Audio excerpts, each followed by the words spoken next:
Yesterday, I looked up what minimum wage is now in Washington State, and it was kind of a surprising number.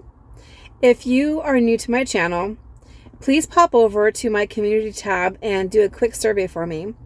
So I'm looking at our minimum wage in Washington State, and some people are complaining. A lot of people are complaining. Some people are even closing their businesses because they think it's too much. And I'm going to tell you why that's wrong.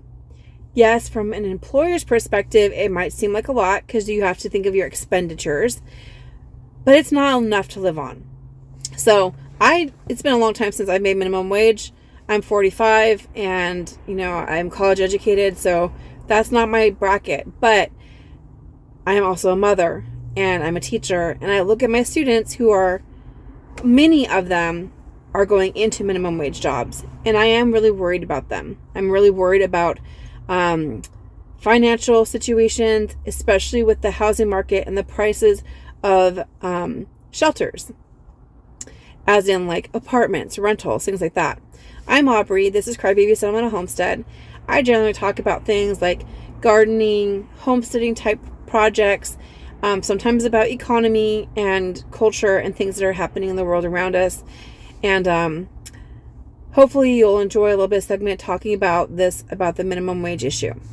So, first of all, I was kind of put off just for a second. The minimum wage in Washington State is $16.66. That made me raise my eyebrows for a second. And if you think that that's a weird number for minimum wage, does that ring any alarm bells for you? Do you have a problem with that number? Does that number seem totally chill and I'm just kind of exaggerating, or just kind of like being dramatic, or whatever? Go ahead and vote for me, or you can pop a comment below and let me know what you think. But our minimum wage now apparently is $16.66. So, I know it's a lot less in certain places around the country, but so is the cost of living. So it's relative, right? So I looked at that number and I was like, you know what? I'm going to do a little bit of math. I'm going to go ahead and round up and say, what if a person was making $17 an hour? And what if they worked 50 weeks out of the year? Okay. I'm kind of putting in there a couple of weeks of like holidays, sick days. Nobody probably works every single Monday, Tuesday, Wednesday, Thursday, Friday. And let's say they're working 40 hours. Now that's if you can get a 40-hour-a-week job working minimum wage. A lot of them are part-time, or they'll just give you just shy of being able to get medical benefits. We know that that's something that other really big businesses have done in the past and gotten sued for.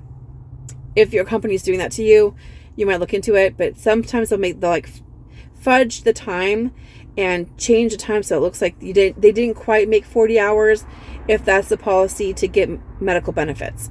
If that happens, that's totally legal. Make sure you report it. Don't let it go.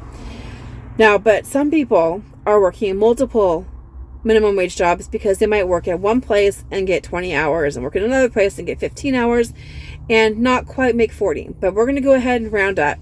$17 an hour, 50 weeks, 8 hours a day, or 40 hours a week. That being said, it works out to, I think it's like $32,000 a year. I don't have it in front of me. I wrote it down earlier.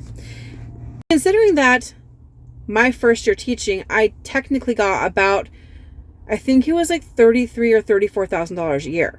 Okay. I also have to pay student loans because I have that increased salary. You have to have an education to back it up and everything. But my rent back then was like $700 a month. My first apartment was $410 a month. And that was a really bad apartment, and it was really cheap, and it was moldy. And my second apartment that was like $700 a month was really nice. It was in a nice area in Washington. It was kind of an upper scale area, places that had roundabouts. They actually have roundabouts everywhere. It was really beautiful. Beautiful area, $700 a month, $710 a month, something like that. I had a fireplace. I loved it. I had a 2-bedroom apartment, 1 bathroom. Beautiful, clean, nice. That apartment had indoor gym, like so to work out. They had an indoor tanning bed. Not good for your skin, but it was nice just to get a little bit of vitamin D. Indoor pool, way too much chlorine. I never really used it, but you could have used it. Indoor basketball courts. That place was like the bomb. I mean, I shouldn't say that. It was awesome. I love that apartment. It was $700 a month. There are no apartments like that around me now, and where I live. The apartments, the best you could probably get would be like a mediocre apartment that I started off when it was like $400 a month. Those apartments now are like $800 or $900 a month, and they're not safe for me. I have asthma. They're very moldy. I remember one time my eyes swelled shut. Not safe to live there. So the cheapest livable apartments in my area, the cheapest, run down, like dated, not cute apartments, no gym, nothing special. More than $1,200 a month. More than $1,200. Many are running about $1,600 for basic dated looking places. If it's nice and new, it's over $2,000 a month. So that's a lot. And then you think, okay, well, I'm not even calculating in their water, like utilities. Okay, so if you're paying $1,200 a month, you probably have a roommate or something. Okay. Then I'm looking about, what about car insurance? Let's pretend you have excellent driving record and you can find a cheap plan. Let's say $100 a month for that. I've been tracking my gas usage, and I don't do a lot of driving other than to and from work. And I've been documenting how much money I pay on gas over on my community tab. You can kind of see, either look down for a while. I've been calculating how much I'm spending. So $350 a month. So if you have to go to work, let's say it's like 15 miles away from where you live, which is usually the case because most of us don't live right next to a supermarket or a restaurant. We usually have to travel a little bit. That would be about $350 a month in gas. Okay, so $100 for insurance, $350 for gas. I guess you don't have enough money to have a car. I guess we're walking, riding our bikes, or taking a bus. Medical insurance too is a consideration. So if you're making minimum wage, you'll probably qualify for something, especially if your hours are pretty low. But I'm not sure if you can find a plan for less than $350 a month unless you are on state aid. So if you're not on state aid and taking government programs, you're probably paying at least $350 a month in insurance. I'm not talking about Medicare. I'm talking about like if you're actually paying for insurance through a company, not through government intervention. And that doesn't leave a lot of money left to live on. That's for everything else. And that's what Prepper Princess calls what she's living on, is what I think she says she's living on less than $1,000 a month.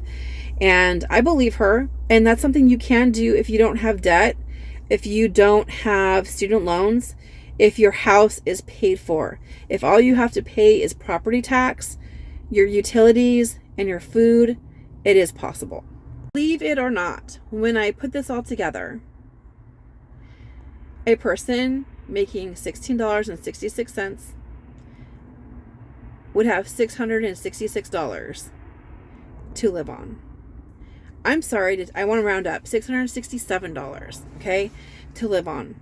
And I was rounding up in some of these areas, and I was not trying to make those numbers come out all creepy, but it was very telling when I got down to that number, and I was like, dude, who can live on less than $700 a month? And it is truly evil that people are having to live on that little. Now you take into consideration, if a person's working a minimum wage job, if they have a family, they're going to have to use government intervention. They're going to have to use WIC, food stamps, DSHS stuff, TANF, all those kinds of things. And if you really, really look at it, a person working 40 hours a week on minimum wage is probably going to have to use those things if they have a family. So most people who are minimum wage workers are going to have to stay at home, live with their parents, or have roommates, probably for a while. They're going to need to really aim for not having minimum wage jobs. So that means some kind of job training or college. A lot of people are shaming people like me who took out student loans.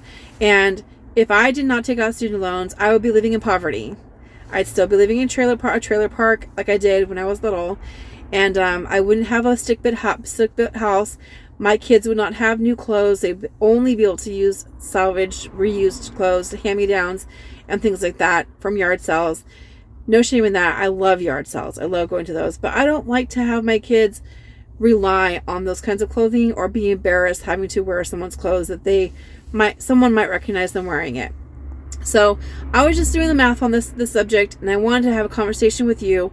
What is minimum wage in your area, and what is the average cost of housing for just like basic, not super fancy, preppy, nice, but like what is a regular 1-bedroom rental apartment costing in your area?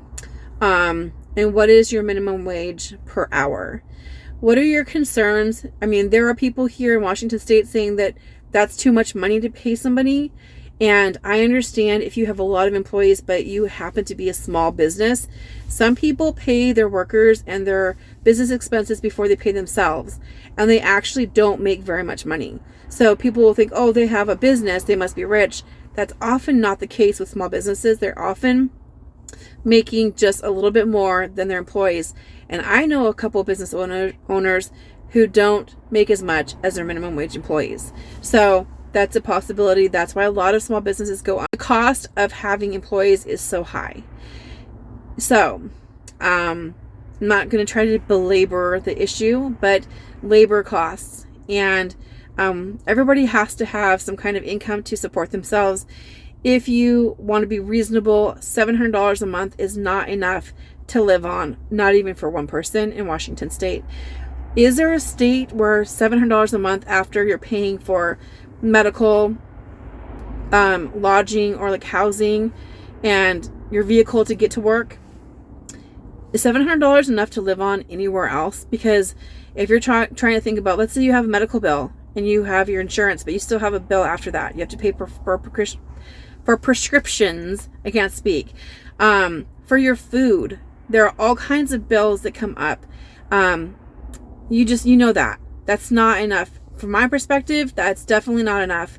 And I think it's evil. And I think that the minimum wage number and how much they actually had to live on when I did the math, I think that really screamed that this is evil. That our housing costs are too much. Our medical costs are too much. Maybe it's not that minimum wage isn't high enough. Maybe it's that the housing and the medical is costing just far too much. All right, everybody. You know what I say at the end of my videos? I mean, this is all good stuff for thinking about why you should be homesteading, growing your own food, and trying to live more sustainably, is that this system just isn't working for us. Be good, be sweet, grow a garden if you want to eat, and I will see you next time. We're going to be trying to do some more seed orders and planning for the garden. Love you guys. Bye-bye.